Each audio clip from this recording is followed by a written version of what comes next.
Really pleased to announce we will have keynote remarks from a very special VIP guest today, the former Prime Minister, the Right Honourable Justin Trudeau.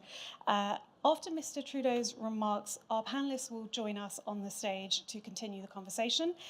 For security reasons, all guests must remain in their seats for the duration of this event. Thank you for your cooperation.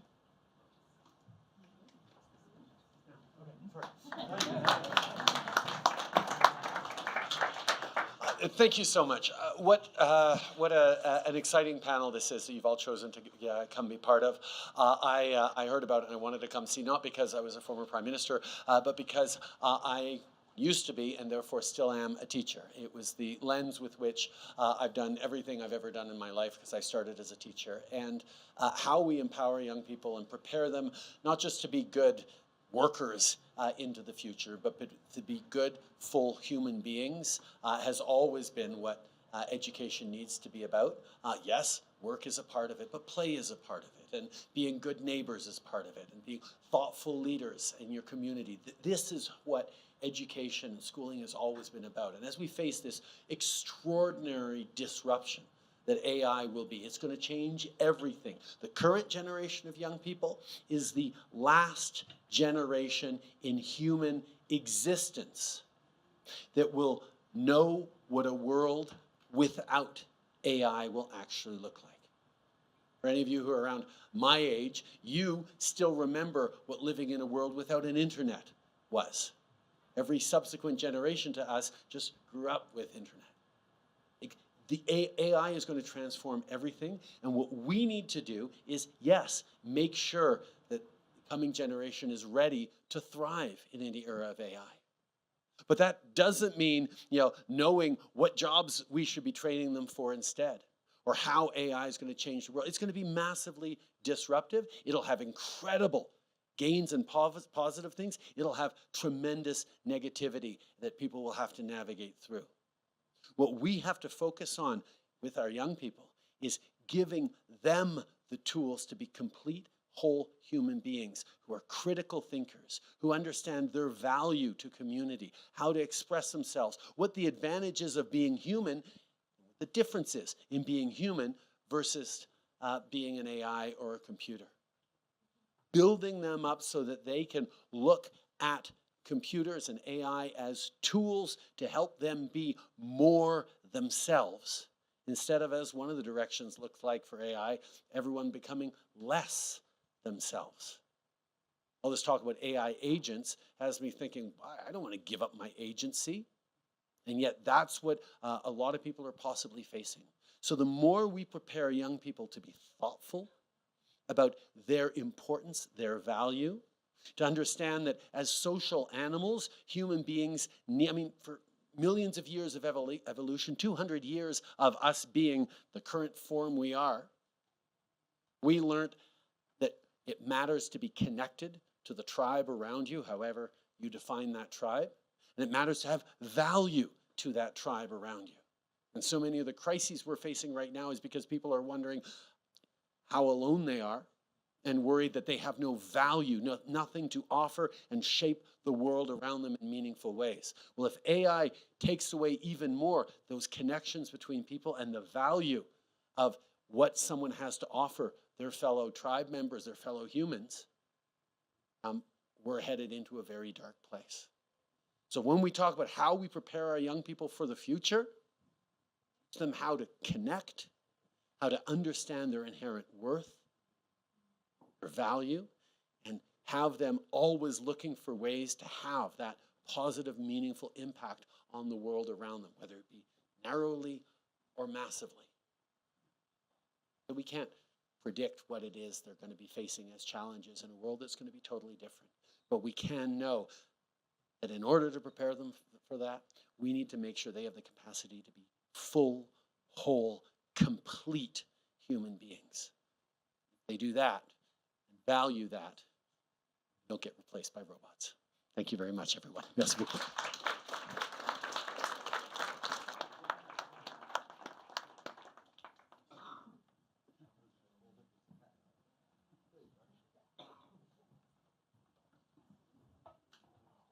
Thank you, former Prime Minister, Mr. Trudeau. I think that was a really great start to our conversation. I'm Aisha Javed. I'm a senior editor at Time Magazine, and today's panel discussion is centered on how AI is transforming the early career pipeline. So we will have I hope, in-depth conversation about this, and there will be time for questions at the end of the discussion. So please do start thinking about your questions now. I'll kick off by letting our distinguished panel introduce themselves. Good afternoon, everybody. I am the only other Canadian teacher. Our former Prime Minister, the Right Honourable Justin Trudeau, is the other one. And my day-to-day job is supporting 50,000 teachers and 700,000 students in Alberta, Canada. And I'm the special advisor on artificial intelligence to the 30 million teachers around the world. Another Canadian, Jay Rosenzweig. I chair a international human rights board. That's volunteer work. I also help companies, large and small, design, build, and attract world-class teams. That's my main business. I also do a lot of work in the investment and advisory sphere, both in the private equity and venture capital space. I'm happy to be here. Everyone, I'm Tristan Harris. I was a former Google design ethicist studying how technology really shapes the psychology of humanity. The Social Dilemma on Netflix, most people know our work from that. And really focus on, with the Center for Humane Technology, how do we clarify the picture of the world that we're heading to with technology so clearly, so that if we don't want that, we can transform the incentives to get something different. Thanks. Hello, everyone. I'm Gaia Bernstein. I'm a law professor at Seton University in the US and a visiting fellow in the Brookings Institution. I specialize in addictive technologies and in regulating AI as it affects human connection. Thank you.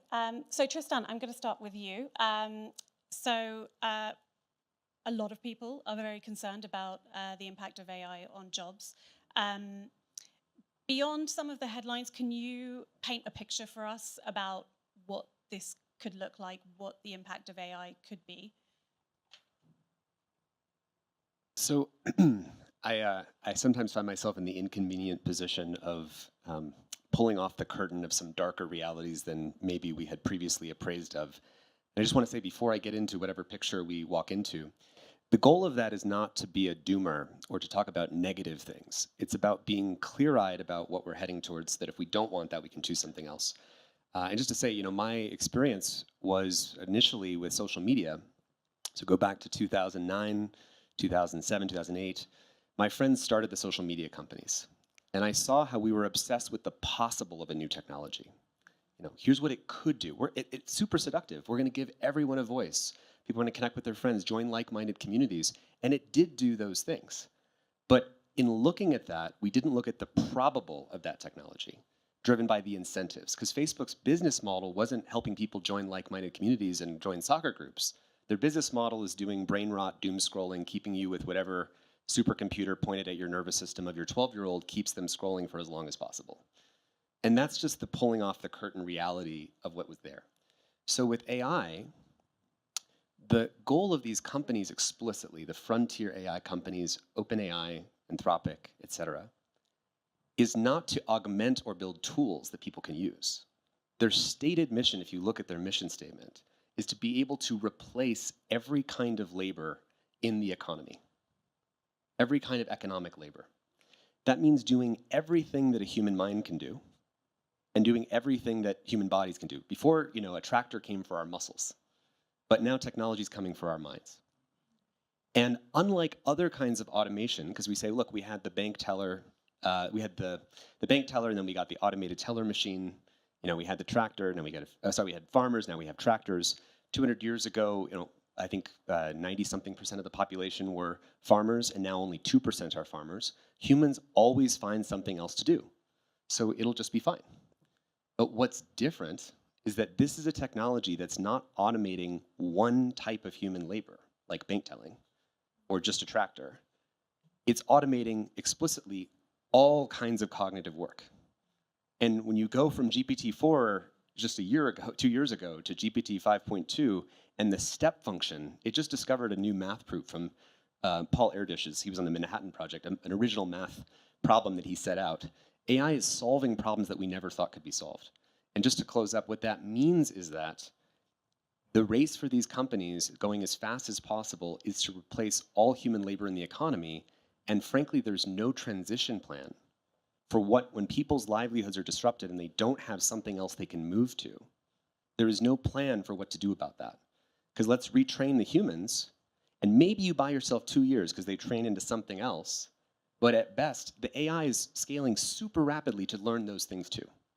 So maybe I'll leave there for now, but that's one of the inconvenient truths that we can see and then say, how do we want to respond to this reality? Gaia, have you got any sort of further thoughts about what we should be concerned about? So I agree with Tristan. This is a big concern. I just think that we also have to look at the bigger picture of what happens if not all entry-level jobs are gone, but what is happening to the workplace with AI. Because if you look at history, for example, with ATMs, actually bank tellers were not gone. They're still there. It's unclear what they're doing right now, but there are many of them. So we don't know exactly how things are going to proceed. And another example is privacy. Privacy protection is a result of what technology has done, but we have many, many jobs right now for privacy compliance people. So I agree with Tristan, we need to talk about what happens if jobs are replaced, but we also have to think about what happens for those who still remain in the workplace and what their workplace is going to look like. Phil? Well, I think, Tristan talked really about the decline of human exceptionalism. What happens when AI systems saturate our society and the things that we took for granted start to shift. And when I look at education systems, we try and plan for a much longer future, right? They don't turn on a dime. I remember years ago, I had one of the big tech companies say, if you just turn over the education system to us, we would create coders, and that would be kind of the purpose. That's not what education systems are about, is creating people for a very specific need at that moment in time. We have to think, in my experience, I started out with the Indigenous people, the Blackfoot people, for 5 years. And they think 7 generations into the future. So how do we build sustainable, thoughtful curriculum to create good, resilient human beings versus what we see now are tech companies planning for 7 days ahead next week. So I think that when we look at work, when we think about our societies, how do you create a society where people are, as Justin said, good neighbors, engaged citizens? That is really, really important because we are going into a much more volatile, uncertain, complex future. And Jay, what are you concerned about? And is this a foregone conclusion? Can we change the path we're on? There's no foregone conclusions. That's the good thing about the human species. we historically have always found ways to reinvent ourselves, to repurpose, and I think passivity is probably the most dangerous thing that we could lean into at this point in time. We were just talking backstage about how this might be a great opportunity for renewal. Who's to say that much of the population is feeling fulfilled today in their current jobs? And we could trace it back, as Phil talked about, to the educational system, which I think needs a huge revamp and really not getting stuck in societal norms and what success looks like and what it doesn't. So I would just close on this point that we need greater vision and greater leadership at all levels, because as I was saying before, a leader is not someone who should only be focusing on productivity, because if we have leaders who are only focused on productivity, we're in a lot of trouble. If AI is going to take care of, in the very least, which is looking like it's going to be happening shortly, it's happening already, the mundane, then I think the responsibility of leadership is to uplift people, to focus on human development, to focus on human dignity, to protect the human journey so that people feel like they belong and that people can actually become. So, Tristan, just to, kind of take it back to the focus of this conversation, early career work, and I think you've spoken a bit about this. Can you talk a little bit more about how AI is going to be changing the future of work, and elaborate on particularly how it will impact early career professionals? Sure. So since we're in Human Change House, and again, just thank you to Margarita for hosting just the most powerful technology and society conversations that I think are happening anywhere at Davos. And I know that, yeah, thank you. Let's get it.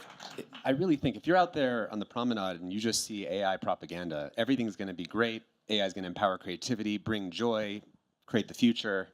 And if we want to have a reality check of just what's actually happening with people who are not selling products to you, who just care about how do we get to that future that we want. And I know that one of the things that motivates this house here at Human Change is the effect of current technology on children.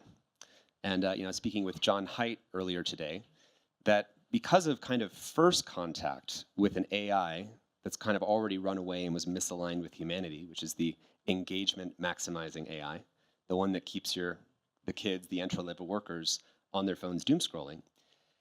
This has affected the workforce. It's affected the workforce in many ways. They don't get socialization because this is, as he wrote in the anxious generation, this is like the least socialized generation because people are incentivized by the computers to keep them doom scrolling by themselves, with their esophagus compressed, not breathing, feeling more sort of at home, not getting that social practice with being out there in the world. That's one effect. And that affects when you're in the workplace. Anybody here is employing entry-level workers right now, sort of like post-college? Yeah. So what I hear from people who are in this role is these are different species of human being that are kind of coming out of this system. And in a way, it's like, I think it can be confusing because that doesn't mean that that's human nature. That's a system that has been domesticating humans for a certain product, which is their attention product.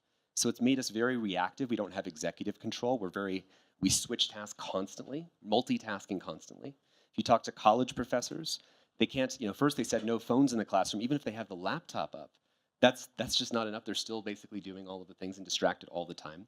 And that affects their workplace productivity. Are they going to be there?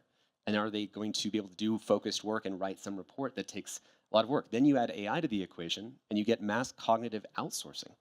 I was just talking to TAs at Columbia University in an introduction to economics class.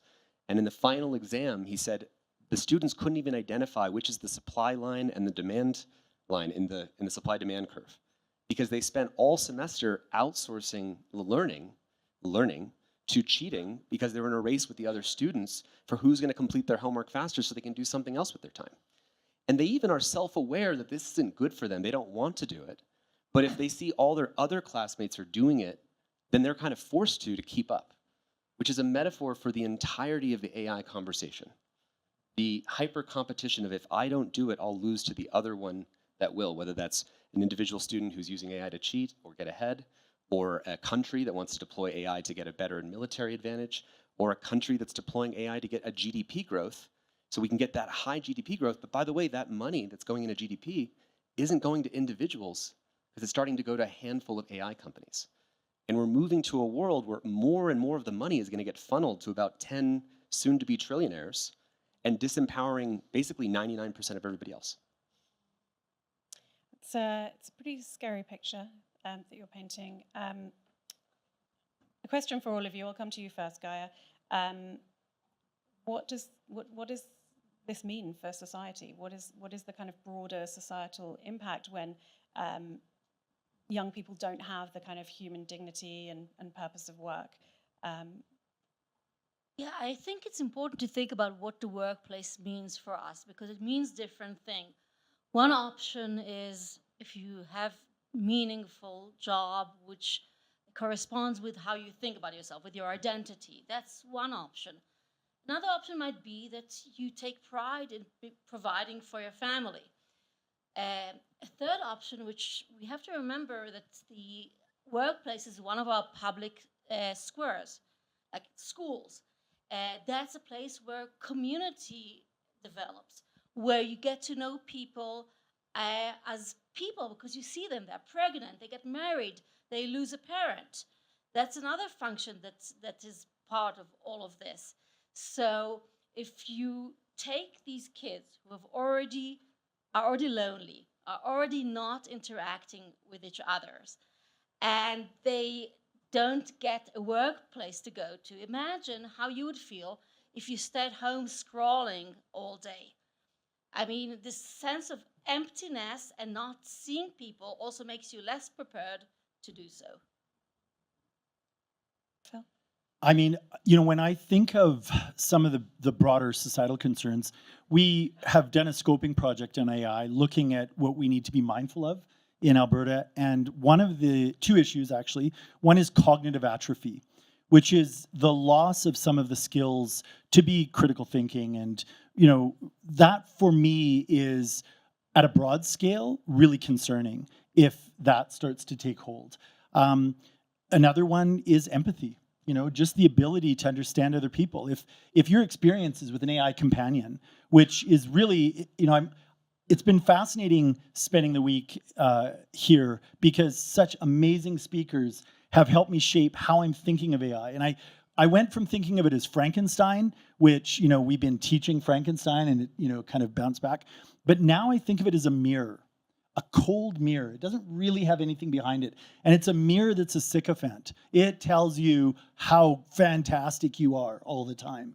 And so I'm thinking of what happens when people have this mirror reflecting back to them all the time. What does that do for empathy? And then finally, one of the big concerns I have in justice, in education, in governments, is something called moral passivity, which is human beings give up decisions that are moral decisions, significant decisions that human beings should be part of. So, for example, in an education system, we've already seen AI companies approach large education systems and say, if you give me all of the data on your students up to grade 2, we will predict whether they will be successful in life or not. Which literally freaked me out so much that I was like, we've got to turn this conversation. What we have to do is believe in people's human potential, not let an algorithm make a determination of somebody's future, especially when the algorithm doesn't know if that child had breakfast that morning, if the algorithm doesn't know what happened 2 seconds ago in the hallway or what's going on in their home. So I'm worried about cognitive atrophy, something called moral passivity, and human empathy. I mean, we are in a world that's more fragmented and polarized than we've seen, and we need to really learn about friendship and being good neighbors. Being in the human capital business, I'm seeing more and more that entry-level jobs are being eliminated. And it's happening kind of quietly. And I would say, especially with junior roles that are repetitive in nature, whether it be perfunctory customer service or even junior coding or analysis, research, etc. And it's because leaders are becoming more and more tempted by the feeling that AI is giving them that this is more rational and this is more efficient. So I don't think that today's leadership is necessarily looking, for the most part, to harm Gen Z, but they're feeling their own pressures. They've got competitive pressures, they've got speed pressures, they've got margin pressures, everyone else is doing it kind of thing. But the unintended consequences are very, very serious, because what's basically happening is they're cutting the bottom of the ladder, or they're cutting the bottom of the stairs, if you will. And that actually breaks trust. So at the end of the day, if you're breaking trust and young people are feeling disillusioned by the system, then they will disengage, they'll be cynical, and it creates a really, really strong disconnect.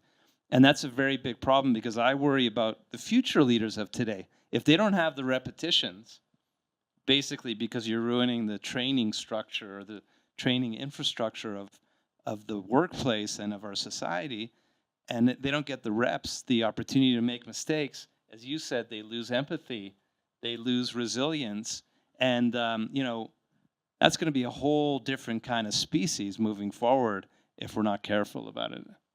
Can I just add on to that? Yeah. So yeah, I 100% agree with what you just shared. And if you just think about it, if you're a law firm and you need more legal support, are you going to hire a junior lawyer who just graduated from law school? Or are you going to hire the AI that just got even smarter in the last like 3 months and can do all the basic paralegal work? You're obviously going to hire the AI. That's what's already happening. What happens when all the student loans that were taken out for those people to be lawyers now can't actually be redeemed? What happens if you think about intergenerational knowledge transmission? How do you get to, Zach, I got that from Zach who's in the audience, how do you get to be a senior lawyer? You have like decades of practice, of mentorship, of apprenticeship, of getting the reps in. And the reps is the part that AI takes out. And so everywhere where we need a world that can get to senior lawyers, where you need senior surgeons, anywhere where there's that kind of apprenticeship ladder, AI is going to break that. And that is creating a level of fragility in our whole sociological fabric that I think speaks to the broader thing that we keep getting wrong about technology, which is that if you think of society as kind of having a societal body, just like your body, if I have a heart, I have a lungs, and then, when Mark Andreessen said software is eating the world, what it really means is like software is eating every chunk of society's body. So software is eating the world. It used to be that journalists do journalism, then Facebook starts organizing the world's information for us. But Facebook's not operating the way journalists were trained in journalism school to think about the principles of that and how do we create a healthy epistemic environment. It's just ranking by this perverse incentive of engagement and then basically taking a core part of your societal body, like your societal brain, and then making you have kind of psychosis. And then it takes children's development, which is another organ of your body. You need to be healthy. It needs to be exercised. It needs to be tended to. And instead of having that tended to and sort of technology augmenting and strengthening the health of that organ, it's just trying to replace that. Let's just have an AI teacher, AI tutor for everyone. Let's have an AI therapist for everyone. And it sounds good because it's a narrow optimization of you'll have the best AI teacher and the best AI therapist, better than the ones you'd find elsewhere. But you're going to be narrowly optimizing for something and actually losing something else that you can't see yet. And so I think that the story of AI and technology is narrowly optimizing for a goal, GDP, but the expense of millions of people without livelihoods, without a transition plan. So the narrow goal sounds good, but the deeper thing is lost. And that's what AI is really presenting to us.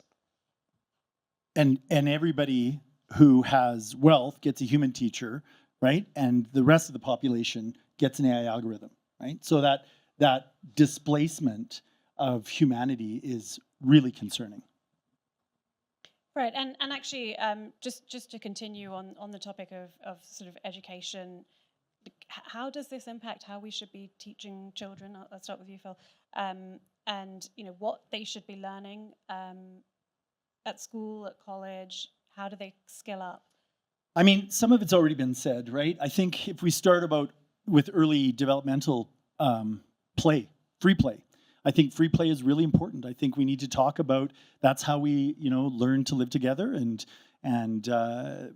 we develop our brain in nature often too. I grew up on a ranch in the Rocky Mountains in southern Alberta, and I'm lucky to be alive. I was out, at minus 40 degrees Celsius and running around with the coyotes and everything else. So it really shaped who I am, just being in nature. So I think early childhood is that, again, all education is highly relational. So I think that's part of it. But I think there's also bottlenecks that AI, there's some things that artificial intelligence will not displace. And what we have to think about are how do we really build curriculum that supports that. So social emotional, the ability to have an art of conversation, look somebody in the eyes, really understand what's going on. That's a workforce skill that I hear lots of people talking about we need more of. So social emotional skills, curiosity and creativity. You know, we hear a lot of AI is very, very creative, but creativity is a deeply human thing. It's an interesting thing. What I may enjoy in a piece of art may not be what somebody else. So creativity is an important thing. So social emotional learning, creativity. And then I think a third bottleneck of AI is fine motor manipulation. It takes billions and billions of neurons to actually, we're thinking about bringing back handwriting. Or in Iceland, they talk about knitting to really help the neurosynaptic connections in the building. So I think those are three things that we might want to think about as opposed to having a narrow curriculum that's literacy, numeracy, coding, right? Not that they aren't important, but I think we need to think broader. Yeah, I was actually talking to a former tech executive recently who said that when she has kids, she plans to send them to a forest school. So Tristan, do you want to add anything more to that? Oh, go ahead. The question is about Education.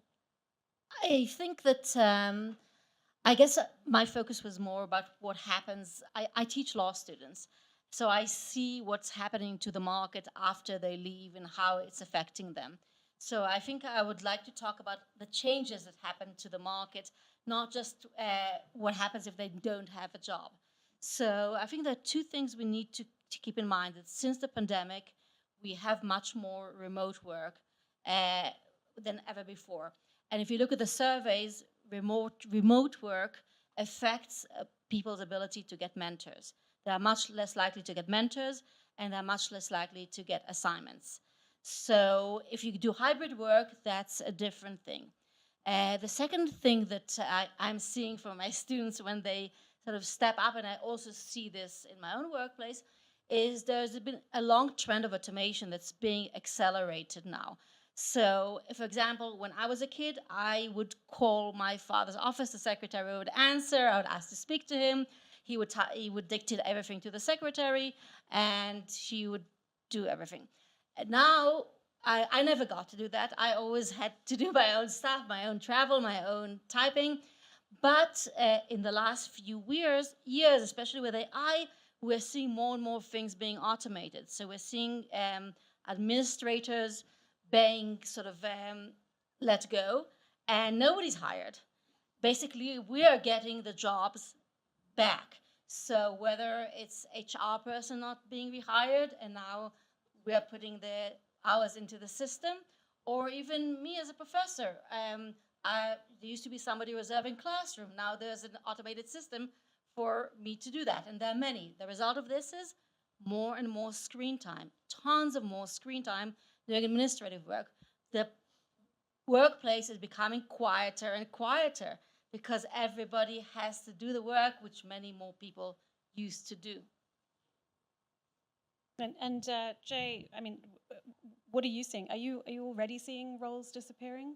Absolutely. And as I say, they're disappearing pretty quietly into the mist. And I think it's very important, again, for leaders to pay attention to what's going on. And what's happening very often in the organizations that I'm consulting to and trying to help is ownership of the pipeline is often diffuse, if you will. Ownership is spread so widely that it's almost like nobody has ownership. So the CEO thinks that the HR person is owning the pipeline, and the HR person thinks that the business leaders are taking care of it.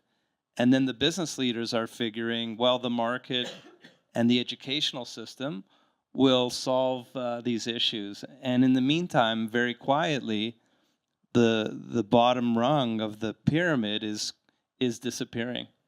So in my view, what needs to happen is this needs to be a CEO and board level matter to deal with. And because it's strategic infrastructure, it's so much more vital than people may realize. And I say that what you measure, you can protect. So I think there needs to be clear measurement around, how much mentorship is going on, how many hours are being spent on the mentorship side. What's the promotional velocity, speed to skill? All these issues, I think, are highly critical Because as I say, the more you measure, the more you protect. And we need to protect this pipeline to leadership. Otherwise, we're going to have a very, very lost kind of next generation. I mean, well, there are a lot of CEOs in Davos at the moment. Are you having conversations? Hopefully some are here. Yes, I am. Hopefully. And how do we get this message across to them? Requires a lot of very strong communication and a lot of influence. And I think a conference like Davos is the perfect place to try and bring this message, and we'll amplify it more and more. And we're all here to help. I think it's until it's something that everyone knows that everyone knows, it's not going to change. Because so long as I feel like the public really isn't in on it, and they don't really know that we're about to head to massive concentration of wealth and power and et cetera, the only option the companies have is to do whatever their competitors are doing. And the only option the countries have is to do whatever the other country is doing. So right now, what do you hear when you go down the hall, down the street at Davos? We have GDP that's sort of, we've been slagging on productivity. We're not getting that productivity. We're all excited about AI because it's going to give us that productivity. But it's going to get us GDP that, again, isn't going to go to regular people because AI is going to consolidate all that wealth. And ironically, if you think instead, if we had actually been wiser about social media, how much has social media dragged down global productivity? What would we do if we actually had productivity that was authentic productivity, authentic innovation, because we were no longer dragging down human potential? So right now we kind of have fake growth that's more about propping up investments and returns and finance and financial engineering, not actual growth of genuine benefit to people's lives. And I think that what's interesting is that all the countries are racing towards this shared outcome. It only took 20% unemployment for the French Revolution, is my understanding from people I've talked to. So if it only takes 20% unemployment to revolution, every country's in the same boat. And yet if you say, well, we should slow down or pause or not roll this out as fast, what's that next thought that runs in your mind? But if I can't stop them from doing it, they're going to keep racing ahead. But it's sort of like racing ahead to get this sort of boost of external muscles and steroids while you actually are about to get heart failure.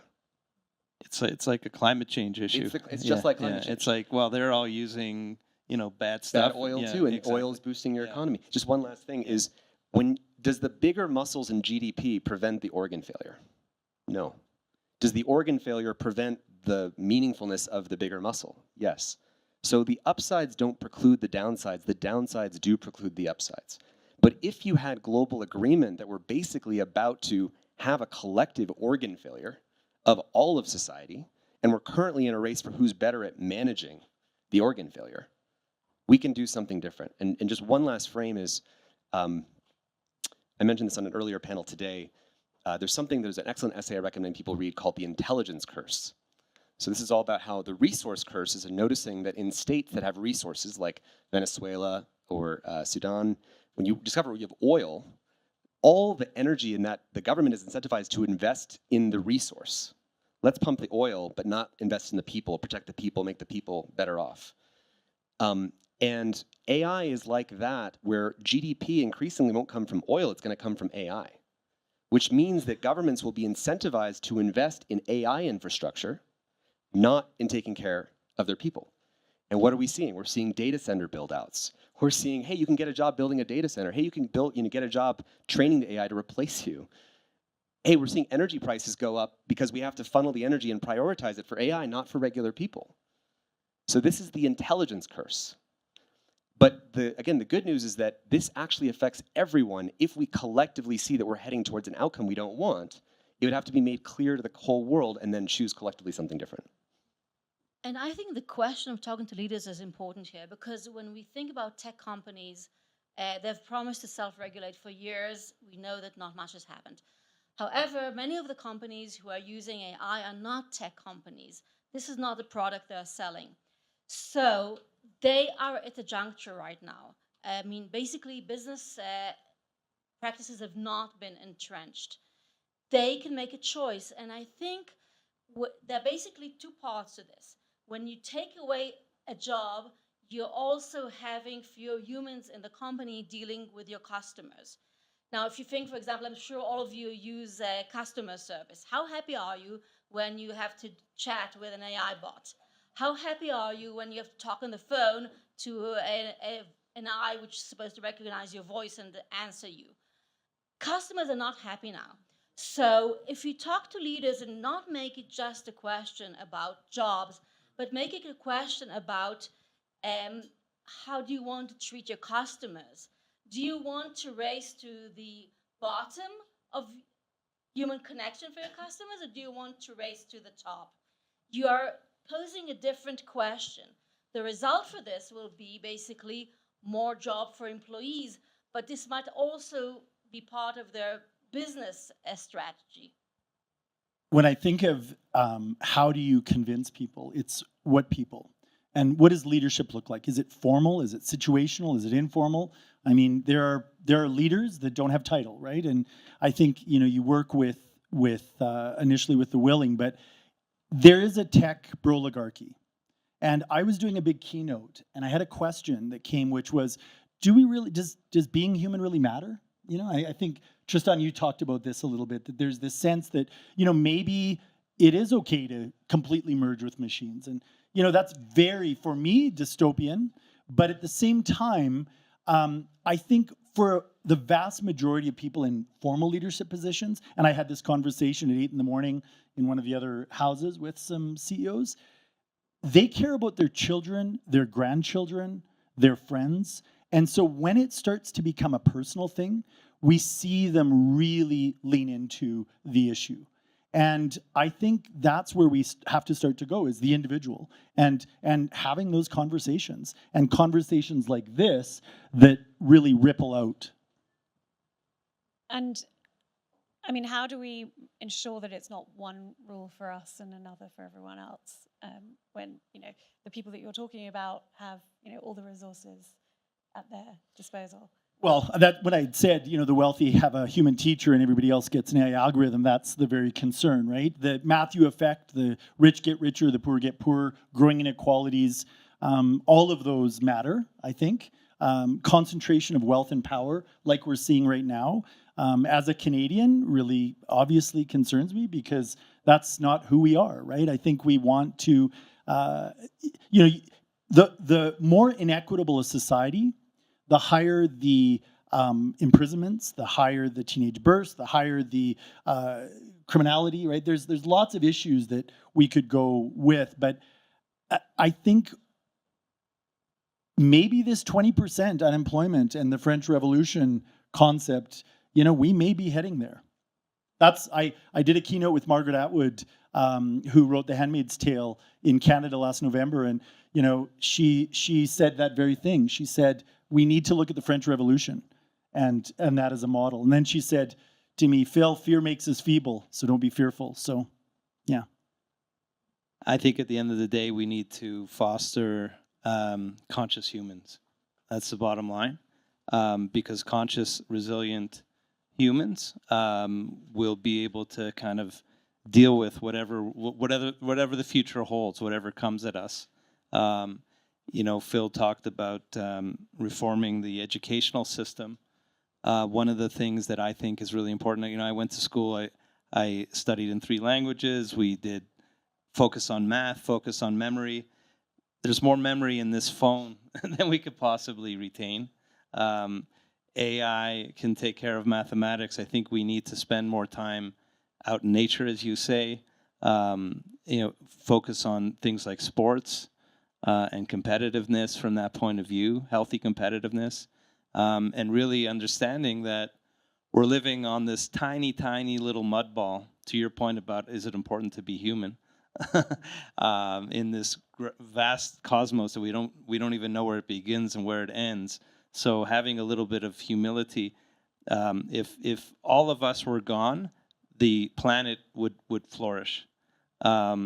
If the worm species were gone, within about a year or two, because of the ecological repercussions of it, the world would be destroyed. So we need to have a little bit of humble pie and not look at ourselves as being so important, and really integrate as humans with nature and the planet that we live in. And Gaia, coming back to you, what sort of guardrails could be put into place around sort of AI in workplaces? So I think there are two questions here. First of all, the question of timing. I think the timing to place guardrails is important because things change and practices are ingrained. There are two types of legal guardrails. One type is those focused specifically on jobs. And we've seen in the past, for example, when self-service came into gas stations, some states decided that they don't allow self-service because they wanted to keep that job. That was a minority. So that was a very, I guess, direct approach. You can see some more indirect approaches, there's now a proposal for robotax. So basically imposing taxes on companies that use AI and let employees go. I think, it goes to my comments earlier, that the best approaches are those that focus on making the company more human. And by more human, I mean having human employees who are flexible, who don't just basically repeat scripts, but having people who are full of empathy. So, for example, the EU AI Act puts humans in decision-making junctures. Once you do that, you are fulfilling a function in the company for your customers, for your other employees, but you're not forcing companies to hire people or to keep people, which they believe is inefficient and may not evolve in the best way. So I think that's a set of rules related to jobs. There's also a set of rules about the changes in the law in the workplace. So there are some rules which are called laws, which are called the right to disconnect. When people started working remotely, they were on all the time. Many countries enacted laws saying that you have to sign an agreement with your remote employees that these are their working hours and they can't work outside these hours. This is important, especially for parents who have kids at home who don't have to be on call the whole time. So that's one thing that can be done. Another thing I think is paying more attention, I haven't seen laws much about that, to how much automation has taken place and how much extra work is imposed on employees, which is not part of their inherent jobs. Yeah, and I mean, taking a bit of a step back, Tristan, you've spoken about, well, you've made comparisons with nuclear weapons, the ozone layer, and how people have sort of come together to tackle those issues and to sort of ensure that we're all protected. What would be a good model for AI? That's the multi-trillion-dollar question, I think. I'll just say a couple of things. I know this is a very hard conversation when you really let the implications sink into it. And I think it's just important to just be with that. It's hard what we're facing. But if you actually have everybody see it clearly, we don't want the outcome of, I think, where the default path of all this goes. And I think there's universal consensus in that when you show people the truth of the situation. And one metaphor that I think about is the introduction of the Sabbath. Before the Sabbath, there's just an arms race for who's willing to work more. Well, if I can squeeze in a few more hours, I'll work a few more hours. And then we all lose, because then no one has a connection to God, no one has a connection to nature, no one has a connection to themselves, because everyone's in this hyper rat race. And then we create the Sabbath by connecting it to God as something that's so sacred that it's, I think, by death by capital punishment if you violate. And I think of what happens with AI as like we need kind of a collective global Sabbath around the unbridled competition of AI rollout, which is something like a global coordination possibility. Because it's actually not in China's interest to have the entire world in revolution and their own population and the US in revolution either. That's not in anyone's interest. And just to give one positive note, and I recommend people check out the actual essay by Luke Drake on the intelligence curse. While I gave you the negative examples of the resource curse when you discover oil, and then the country becomes about that resource, because GDP comes from that. There's other examples like Norway, where there is this resource that is discovered, but you get a healthy, prosperous society with that resource. So the metaphor I want to leave you with is, what is the direction of a global AI Norway? And what's the distinction where when you discover that resource, it actually turns into this sort of more trustworthy society, more prosperous society, more healthy society, more egalitarian society? And the distinction that I think Luke draws in the essay about how they accomplish that is that if you already have strong institutions, a healthy social fabric, a positive relationship and trustworthy governance. Now, obviously, we're not happy with many of the things when you look around the world today in that way. But it does give us a model and an example of how countries navigate the discovery of a massive new resource that becomes the center of their GDP and creates a prosperous, healthy, more trustworthy society. By the way, one small thing, I noticed an incredible musician sitting in the front row before, and it reminded me, in addition to sports and being in nature, which is so healthy for kids as they grow up, and for us too, frankly, for all of us, music is a great resource that I think should be focused much more on in the world and in our educational system. One small thing also I wanted to add is, we're talking a lot about job loss, and I think that's a bit of a distraction. Yes, there's job loss, but that's like a lagging indicator for me.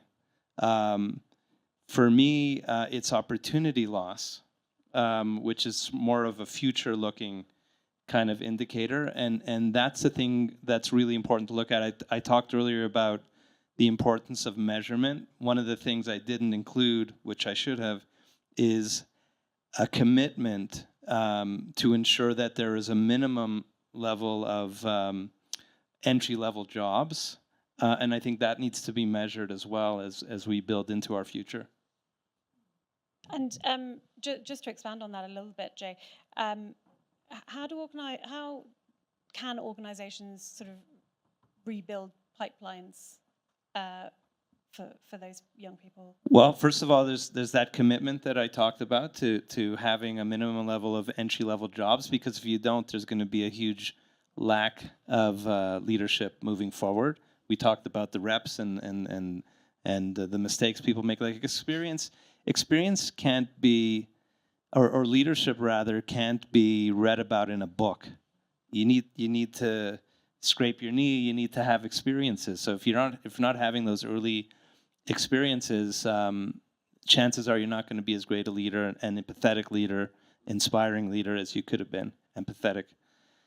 So that's one thing, is the measurement, but you also have to measure mentorship and implement that as a must-have in organizations. I think that that executives and managers shouldn't only be measured by output; they should be measured as well by how they uplift the next ones.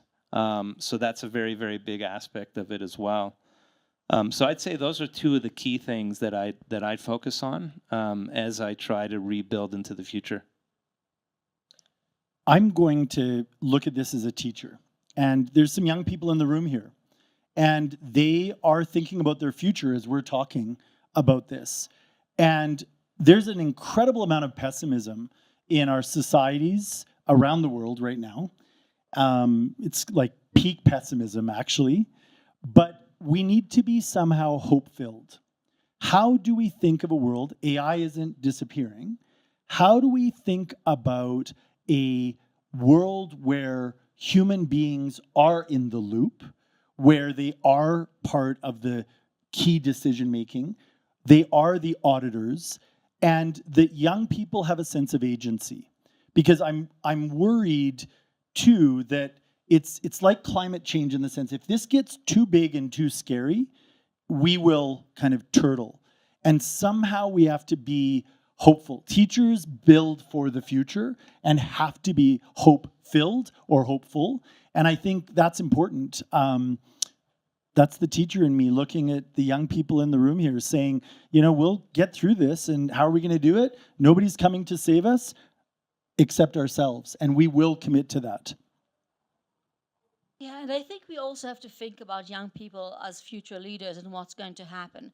Because if you have young people who are either not employed or at home because they are employed but they're working remotely, they're not seeing people as a whole. And we already see what's happening online, where people tend to congregate towards those who agree with them. They tend to be less moderate, more angry, and we're seeing this in today's politics.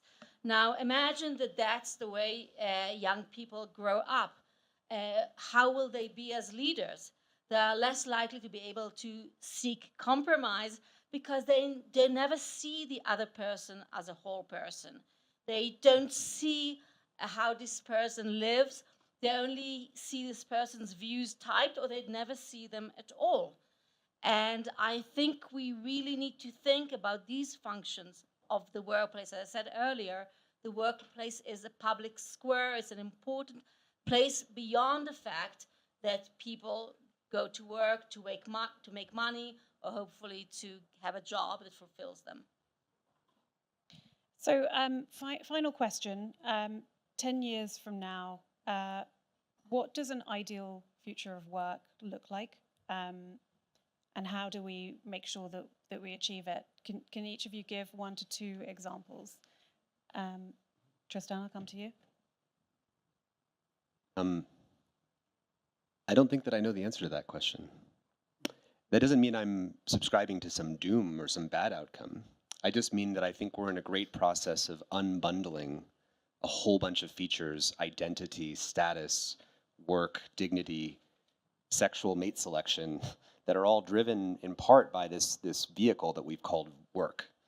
And a lot of the work that's been done, and you were talking about this with me earlier, we've kind of turned humans into machines for a long time, doing very rote machine-like work. And I think we need to be re-inspired by what would it mean to actually open people back up to craftsmanship, real creativity, deep human relationships. And the premise of doing the work that we do and wake up every morning, every single day, and focus on these problems is we believe in a world where technology can be humane to protecting the vulnerabilities of society. I said this in an earlier talk, but my co-founder, Asa Raskin, his father was Jeff Raskin, who started the Macintosh project. And where we get our name humane is from his dad's book, The Humane Interface, where he defined humane technology as that which is respectful of human needs and considerate of human frailties. He was talking about the frailties of an individual mind using a computer. But now the user of technology is not that single person on a mouse clicking on a single Macintosh. The user is the entirety of the social fabric. And humane technology is fit to protect and serve and regenerate the vulnerabilities of that social fabric comprehensively. And I think that's possible, but it's radically different than the trajectory that we're going on now. Great question, because it is, undiscovered country, right? Where 10 years down the road seems almost impossible. Like 5 years is the future, and then what's 10 look like? I don't think that work should be frictionless. I don't think we should be entertaining ourselves to death and that it's just an easy, free life of leisure, because I think that human beings need purpose and meaning. And so I do think that, there's some value in whatever that work looks like, some human struggle and some ability for human beings to come together and overcome different challenges. But I also think that we really have absolutely no idea when people say these, the jobs of the future. If you were to go back 10 years or 20 years, it would be very difficult to talk about, a prompt engineer with artificial intelligence. Like what, I remember when I started doing scoping research projects in AI 14 years ago, I thought it was way overhyped. I thought AI was just, give me a break, right? And then when I was working with people who were doing, deep learning and reinforcement learning and so on in Edmonton and seeing what they were, and they were saying, we don't even know how this works, but it's working, right? I started to take it more seriously. So I think it's difficult to project out, but I do think purpose, meaning, and ultimately something that really maintains our humanity. I was saying backstage, hopefully I can quote him again if I remember correctly. Bob Marley said, emancipate yourself from mental slavery. No one but ourselves can free our minds. So AI can free up our time, but AI can't free up our mind.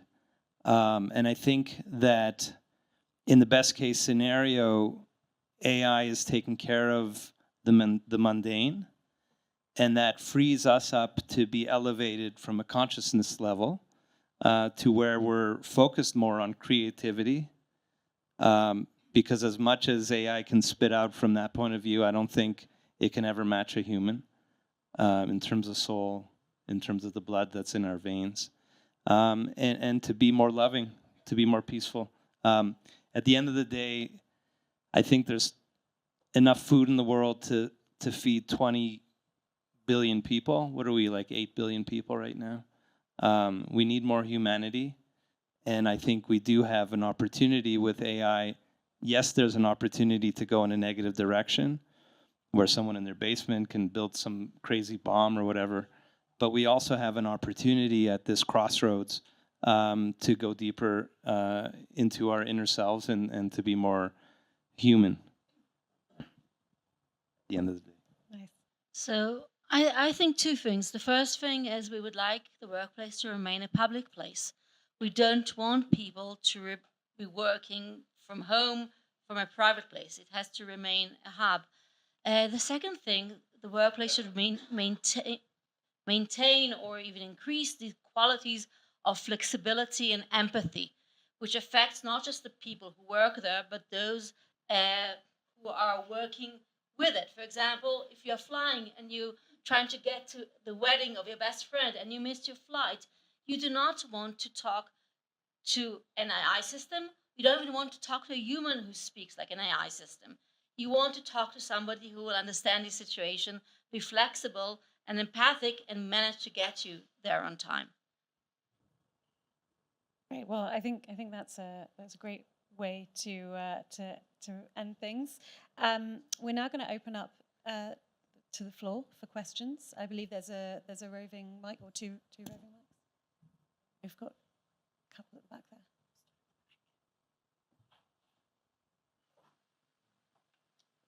Thank you. So, is this on? Okay. Vince Kohler, Center for Apprenticeship and Work-Based Learning at Jobs for the Future in the U.S. Really appreciate the discussion that you brought to Davos tonight. You know, I came here to be scared, and you guys have delivered. I wonder.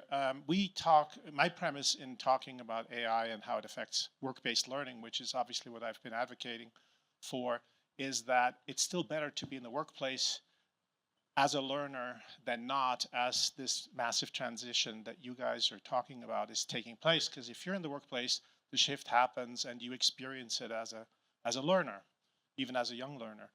But it does have me worried if there's no jobs, and obviously if there's no work, there's no work-based learning. So I was wondering to what extent you think there's also hope in a counter movement. You know, we saw in industrialization, there was the counter movement of the artisan crafts, the little bakery, the homemade chocolates and so forth. There is that counter movement to say, we've had enough of the industrialization. We don't all want processed food. And so there is an entrepreneurial alternative future as well.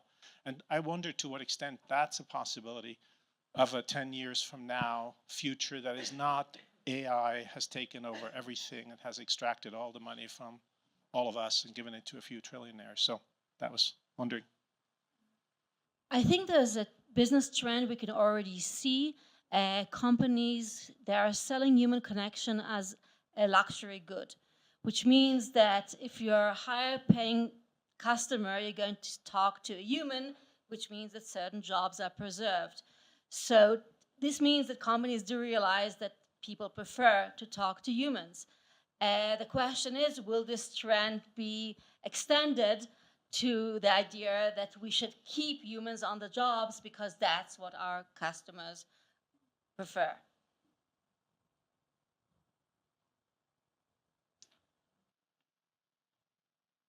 Hi, my name is Audrey Hammett. I'm here from the Bedrock program, and we work specifically at the intersection of Gen Z with education and early work. And my question is one that I've been dealing with a lot of young people, which is, if education has not been engaging enough for young people to want to focus enough on the fundamentals, and we're shifting it out to the technology, when they are getting into the entry-level work and they're being asked to do the cognizant understanding of the outputs of the technology, how do they bridge that? Because they don't have what we talked about, which was experience, but that is the entry-level work, is to understand and make decisions. What are your thoughts on how they can develop that within the education sphere, so when they go in, they actually have a fighting chance to get onto that entry-level work ladder? Thank you. I mean, in education, it's okay to fail. It's okay to struggle. It's okay to make mistakes and to fail forward, right? To be able to do that, I think, is important. One of the things that we're finding in early career teachers and others is there's a really significant decline in self-efficacy, right? Something called self-efficacy, the feeling of confidence and competence. They feel like they're not necessarily as confident and competence, which you've been talking about. But I think, you know, when I look back on my trajectory, I was 21 years old when I graduated. And, you know, if I look back on it, you're kind of thrown into different situations in workplace. How do you build that confidence and competence? It's through that trial and error, through mentorship. It's through practicums. You know, there was somebody previously asking about vocational training. A lot of that is built on practicums in the workplace and so on. I think failure isn't a bad word, right? Struggle isn't necessarily a bad word.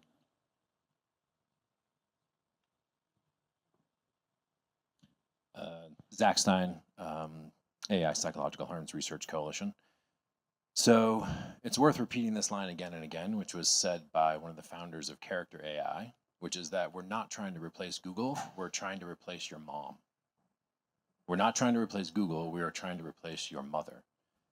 There are other jobs on the chopping block, which are the jobs involved in child rearing. So entry rung teachers, first-time mothers, first-time fathers. So it is not only the case that the public workplace is in danger of having the most important jobs replaced by machines, the domestic economy has always been at the focus of the technologists who want to relieve you from the burdens of domestic labor. The idea that child rearing itself is a job that could be replaced by machines is a very real, basically design feature of the anthropomorphic technology that is hacking attachment. So I'm just throwing that into the mix because I think some of the more disturbing jobs that will be lost are the jobs of teachers, the jobs of therapists, and I think most devastatingly, the jobs of parents, which are, again, on the chopping block by design. And Zach, when is your session tomorrow so people can hear more about that? I do not know. In the morning.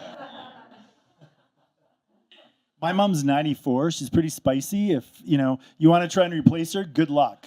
Right? She's a... It kind of reminds me of, you were talking about individuals who have more wealth than others. A lot of kids in that kind of situation with parents who fly around the world because they're CEOs of big hotel chains or whatever, they were brought up by nannies. So it kind of, that kind of analogy kind of hit me, but it's different because it's machines. I get it. Yeah, yeah.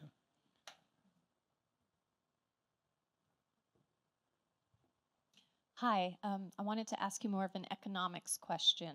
So let's say the worst is realized, which Tristan was saying, where jobs are lost. There's over 20% unemployment. Something is frequently touted that, well, then we'll just have to invent a universal basic income.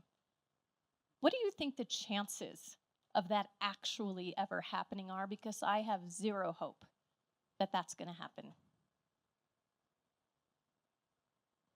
Tristan, do you want to take it? I mean, it doesn't seem very likely.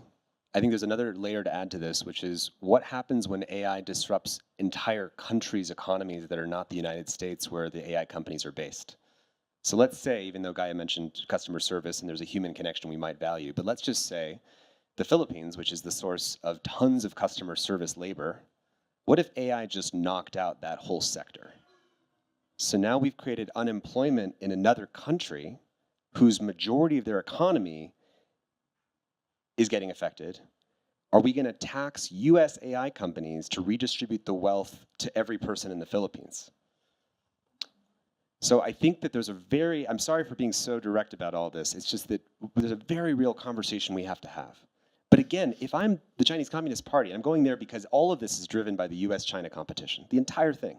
If I don't do it, then I'm going to race that whole, I keep going back there because that's the center of what fractally then plays out on every other domain, whether it's the race for attachment hacking, race for attention, race for AI automation of work. And it's in neither or any of the countries' interests to have a global revolution of all these countries at the same time. And so the challenge is their current incentives, absent a massive global public clarity to push back against that, their current incentive is keep doing it and hope no one notices until it blows up.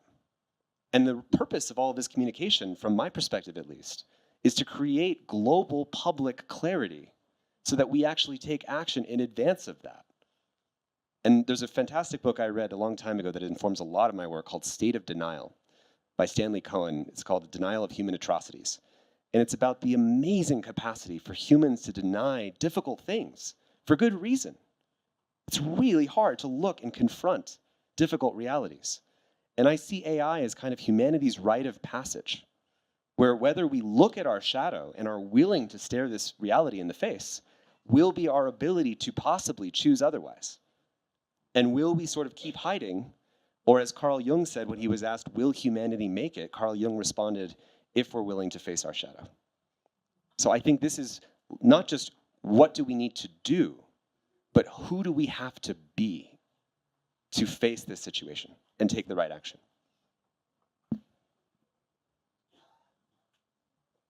Thank you, everyone on the panel. To begin with, I'm a neuroscience and entrepreneur. Going back to something Tristan has been saying, which is, the power of incentives. And right now, AI companies, the power incentives are all on the wrong side of things, right? We've been hearing this dark side of AI the whole day here, which is incredibly important. But how do we bring this message out? When I think about big scientific technological paradigms, nuclear fusion, decoding DNA, there was always a couple of things. One was a public movement against it, trying to make people aware, but it was also an informational news system that would broadcast that and push that in. Right now, that has been destroyed, right? It's all podcasts, nothing is factual, it's all opinions, and they're actually supported. The platforms are supported for the same companies who are doing the AI. So they're literally shaping public opinion and making sure that it's not on the best interest, that this message comes out.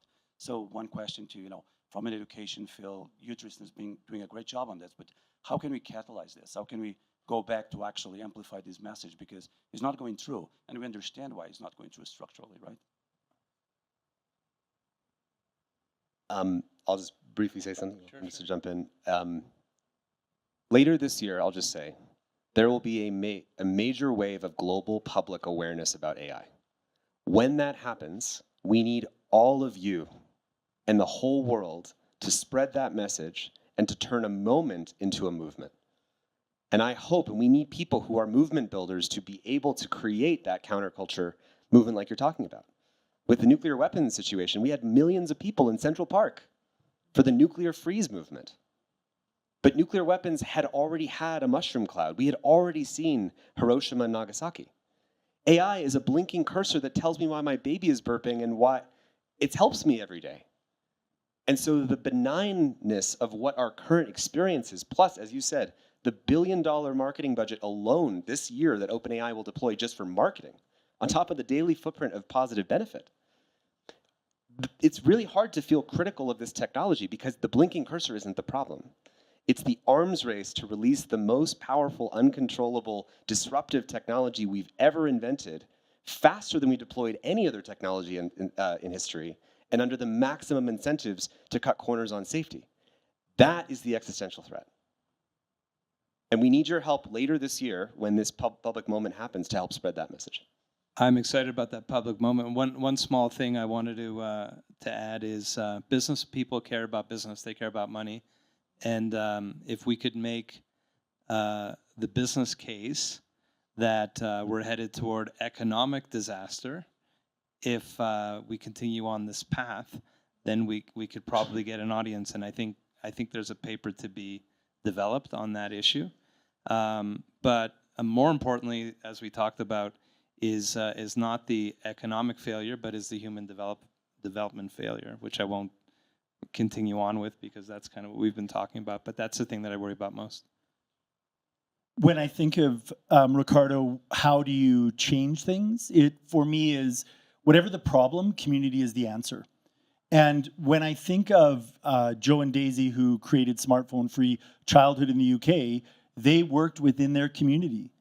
And then that group of parents became a force. And then another community. And before, what we heard yesterday on the panel I was moderating, 450,000 people in the UK were all of a sudden part of a movement. But I think that this comes down to community. We all have our own communities. You have to be able to have these conversations with your family, your friends, your neighbors, and your community. You tell two people and they tell two people and so on. But it is, again, highly relational.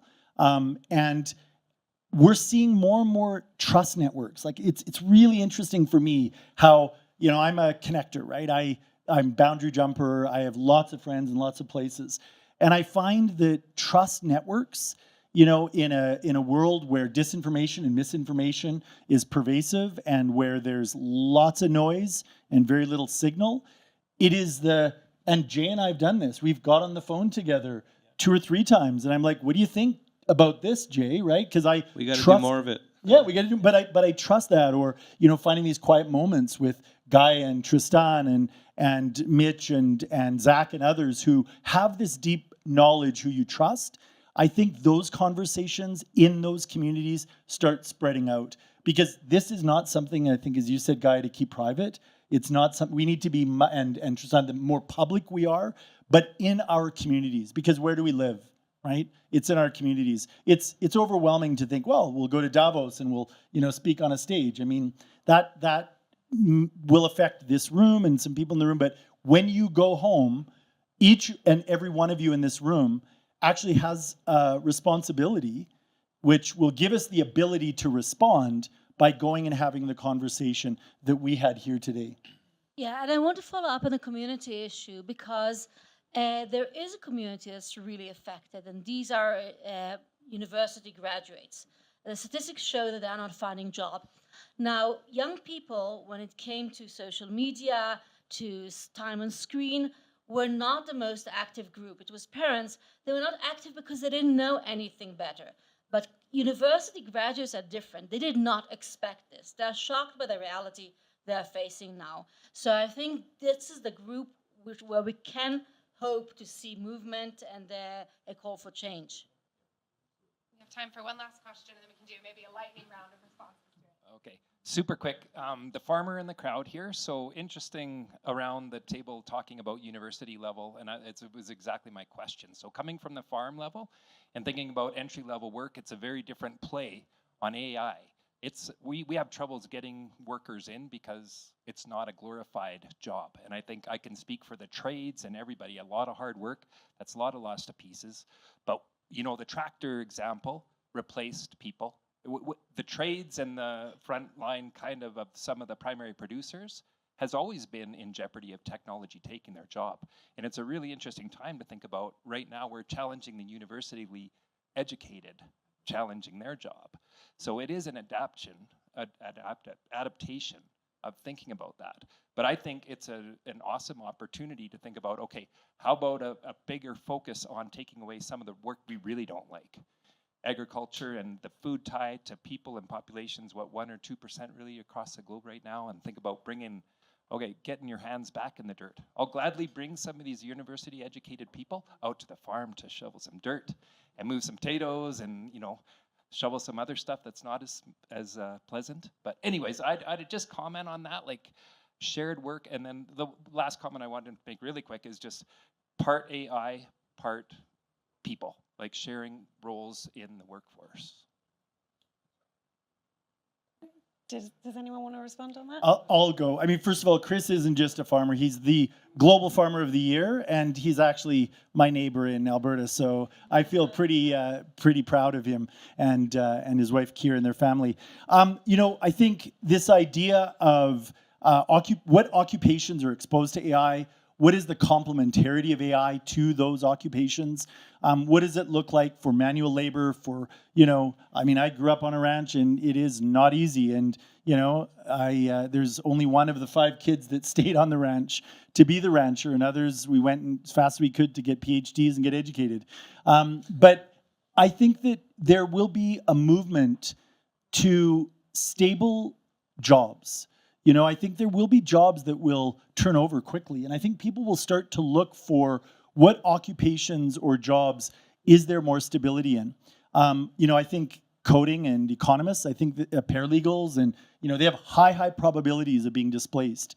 But jobs that deal with the messy human side of things, you want to be a grade 2 or grade 1 teacher and think that AI is going to take over? Good luck, right? You want to just say AI is going to go out and, manage the farm? It will do some things. It will augment. It will be exposed to that occupation. But I do think there will be some occupations that are more stable than others. And I think, again, back to the fine motor manipulation, being in the world, yes, there's robotics that are coming. They're adding AI to them, but some of that is still a bit far off, I think, to really take over some different occupations. But anyone else? Well, in that case, I think that's a nice place to round things up. Thank you all so much for joining us. We ask that you stay in your seats briefly while we allow for our keynote speaker and guests to exit safely. But in the meantime, please join me in thanking our panelists.